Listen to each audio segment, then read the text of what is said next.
1. Partie broyage. Capacité 100 TPH. Les roches d'une taille comprise entre 0 et 500 mm sont d'abord envoyées dans la trémie.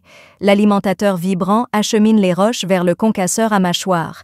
Après le concassage, les roches les plus petites sont envoyées vers le premier concasseur à cône pour être broyées plus finement. Ensuite, les roches plus petites sont envoyées par un crible vibrant de 20 mm et 40 mm sur un convoyeur à bande.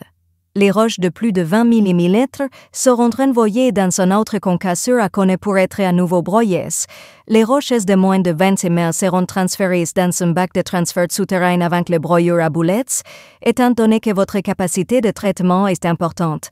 Les roches produites seront nombreuses après les heures de travail et la capacité de traitement de la partie broyage est inférieure à celle de la partie concassage.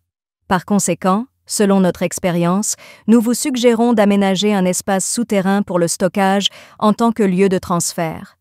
2. Broyage, séparation par gravité et désimprégnation, capacité 42 TPH. Nous installerons un alimentateur sous la benne de transfert.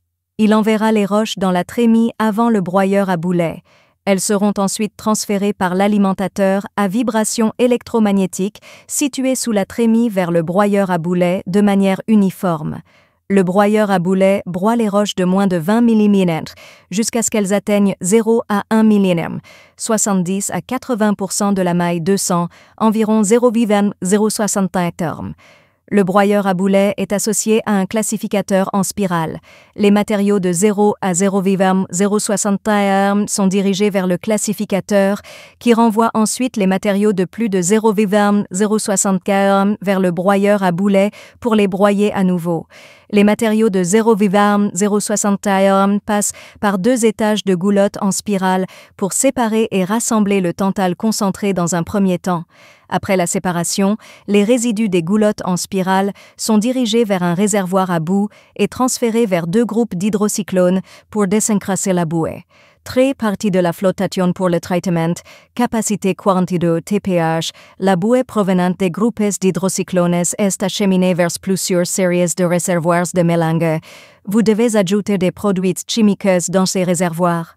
Ensuite, la pulpe est acheminée vers les machines de flottation et commence l'enrichissement du litho concentré. La flottation se fait en 3 étapes. La première étape nécessite 4 cellules pour le processus de dégrossissage. La deuxième étape nécessite 4 + 4 cellules, 8 au total, pour le processus de balayage. La dernière partie est le processus de nettoyage et 3 + 3 + 2 cellules, 8 au total. Si elles sont utilisées pour traiter la lépidolite, les cellules peuvent être utilisées en moindre quantité. 4. Traitement des concentrés et des résidus.